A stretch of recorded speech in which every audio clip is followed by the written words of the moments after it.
ने बहुत ही सुंदर इस प्रातः काल की पवित्र बेला में देव यज्ञ को संपन्न किया है। ईश्वर ने इस संसार को बनाया और इस संसार को बनाने के साथ साथ में मनुष्य समाज को शाब्दिक ज्ञान दिया है। इस संसार में 4 प्रकार का ज्ञान चल रहा है। पहला ज्ञान मिथ्या ज्ञान, दूसरा संशय ज्ञान, तीसरा शाब्दिक ज्ञान और चौथा तत्व ज्ञान।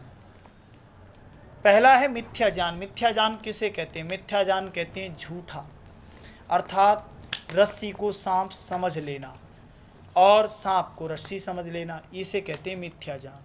अग्नि को जल कह देना, जल को अग्नि कह देना, ये क्या है? झूठा ज्ञान, मिथ्या ज्ञान है। ऐसा नहीं है। अर्थात इसीलिए कहा मिथ्या ज्ञान से हम सभी दूर रहें। दूसरे प्रकार का ज्ञान होता है संशय ज्ञान।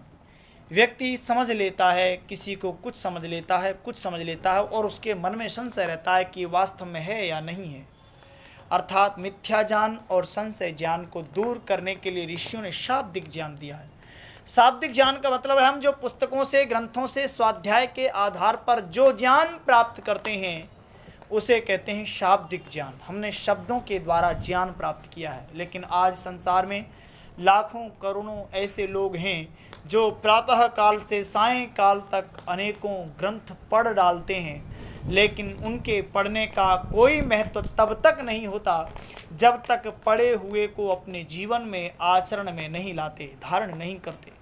इसलिए कहा है शाब्दिक ज्ञान तभी सार्थक है, तभी सफल है जब हम उसको आचरण में लाएं। लेकिन वही शाब्दिक ज्ञान आचरण में लाएं जो मिथ्या ज्ञान और संशय ज्ञान से दूर हो। आगे ऋषि कहते हैं तत्व ज्ञान। तत्व ज्ञान किसे कहते हैं? अर्थात जो मिथ्या ज्ञान और संशय ज्ञान को नष्ट कर देता है, दग्ध कर देता है, उसे कहते हैं तत्व ज्ञान। और वो व्यक्ति पवित्र हो जाता है। उसका मन, शरीर और आत्मा श्रेष्ठ कर्मों के द्वारा अपने जीवन का निर्माण करता है और वो अपने परिवार के लिए नहीं अपितु समाज और राष्ट्र के लिए बहुत हितकारी होता है। इसीलिए ऋषियों ने जो व्यवस्थाएं दी हैं उनको हमें अपने जीवन में, आचरण में लाना चाहिए। रावण शाब्दिक ज्ञान का बहुत बड़ा विद्वान था। उसको 4 वेद, 6 शास्त्र, 11 उपनिषदों का ज्ञाता था। लेकिन राम केवल यजुर्वेद के ज्ञाता थे। लेकिन राम ने जितने शब्दों का ज्ञान किया था उन्हें अपने जीवन में, आचरण में उतारा था, धारण किया था। रावण 4 वेद, 6 शास्त्रों का ज्ञाता था, एक ऋषि का, बहुत बड़े ऋषि का पुत्र था। लेकिन बहुत सारे शाब्दिक ज्ञान होने के बाद भी उसने अपने जीवन में, आचरण में नहीं उतारा था, जिसके कारण राम उससे विजयी हो गए और रावण को पराजित कर दिया। इसी प्रकार से कंस, जिसने अनेकों लोगों को, अनेकों राजाओं को बंदी बना दिया था और उनके पुत्रों ने राज्य कब्जा कर लिया था, तो श्री कृष्ण ने नीतिमत्ता पूर्वक साम दाम दंड भेद की नीति को अपना करके अपने जीवन की उस सार्थकता को निभाया जिस सार्थकता से उन्होंने उन कारागार में बंदी जो राजा थे उनके पुत्रों को, जिनके पुत्रों ने राजा को बंदी बना दिया था, अपने पिताओं को, उनको छुड़ा करके पुनः उन्हें राज्य स्थापित करा। ये श्री कृष्ण की नीति थी। आइए हम सभी उस परमपिता परमात्मा से प्रार्थना करें कि संशय ज्ञान और मिथ्या ज्ञान, शब्दों के ज्ञान से हम दूर करें और तत्व ज्ञान की ओर बढ़ते हुए अपने जीवन में ब्रह्म यज्ञ, देव यज्ञ, पितृयज्ञ, वलवेश देव रथित यज्ञ करते हुए अपने जीवन का कल्याण करने वाले बने। परमपिता परमात्मा से मैं यही कामना और प्रार्थना करता हूँ अंत में। हे प्रभु, इस परिवार को और इस परिवार में रहने वाले प्रत्येक सदस्य को दिन दूनी रात चौगुनी उन्नति के पथ पर आगे बढ़ाने वाले बने। इनके घर में रहने वाला प्रत्येक सदस्य आज्ञाकारी बने, क्योंकि पुत्र पिता का आज्ञाकारी होता हो जिस घर में, और जिस घर में पुत्र माता में श्रद्धा रखने वाला होता हो, और जिस घर में पत्नी मधुर भाषिणी होती हो, और जिस घर में पति मधुर शांत स्वभाव वाला होता हो। और इतना ही नहीं, आगे कहा जिस घर में भाई भाई, भाई बहन आपस में कल्याणकारी वाणी बोलने वाले होते हों, ऐसे घरों में सदा देवता लक्ष्मी समृद्धि निवास करती है और ऐसे घरों में रहने वाले व्यक्तियों को कहीं भटकने की जरूरत नहीं रहती। इसलिए आइए हम अपने घरों में ब्रह्म यज्ञ, देव यज्ञ, पितृयज्ञ, वलवेश देव रथित यज्ञ करें, और प्रायः सभी कर सकते हैं। ब्रह्म यज्ञ का मतलब सुबह शाम ईश्वर का धन्यवाद करो जिसने इतना सुंदर मानव का शरीर दिया है। ये शरीर ही नहीं दिया अपितु इस संसार में अनेकों प्रकार की औषधियाँ, वनस्पतियाँ, फल फूल, अन्न, दूध इत्यादि हमें जो पदार्थ दिए हैं जिनके द्वारा हम अपने शरीर का संचालन करते हैं।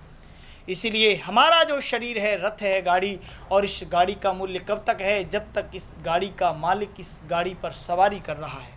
आत्मा रूपी राजा, बुद्धि सारथी है, ड्राइवर, मन लगाम है, गेर, और इंद्रियां इसके घोड़े हैं। हमारे शरीर में 10 इंद्रियां होती हैं, 5 ज्ञानेंद्रियां और 5 कर्मेंद्रियां। आँख, कान, नाक, जिह्वा और त्वचा ये ज्ञानेंद्रियां हैं, क्योंकि ये संसार के पदार्थों का बोध कराती हैं। और 5 ही कर्मेंद्रियां होती हैं जिनसे हम कर्म करते हैं, हाथ, पैर, लिंग, गुदा और वाणी। ये इंद्रियां हमारे शरीर के घोड़े हैं, मन लगाम है, बुद्धि सारथी है और आत्मा राजा है। और आत्मा रूपी राजा जब तक इस रथ पर विद्यमान है तभी तक इसका मूल्य है।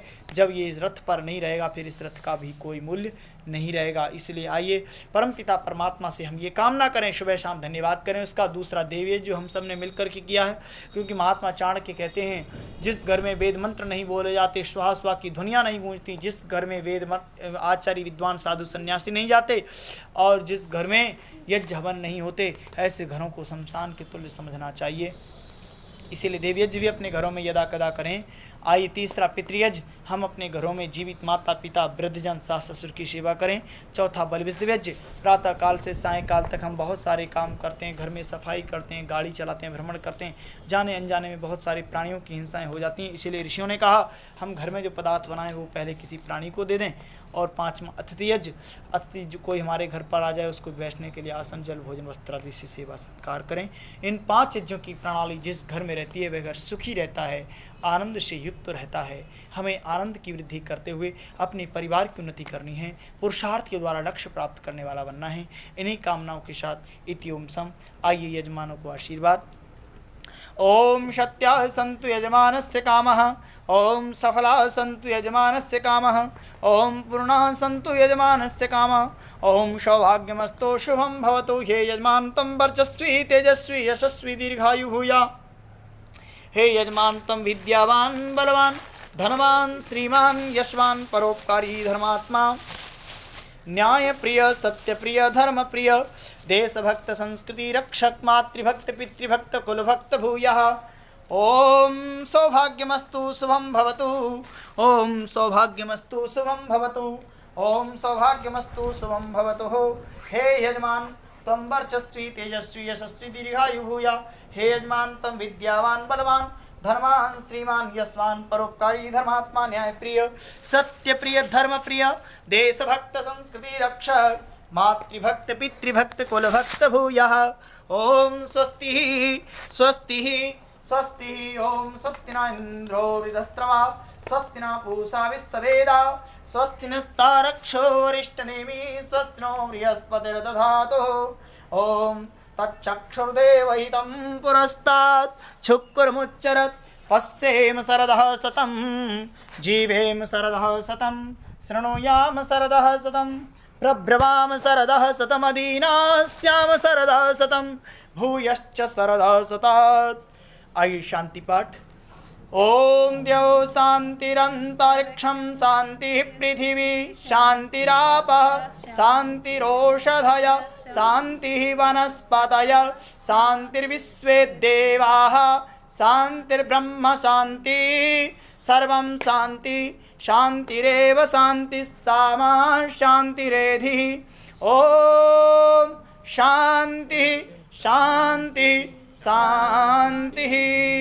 लंबी श्वास भरते हुए सभी लोग एक बार ओम का उच्चारण करेंगे।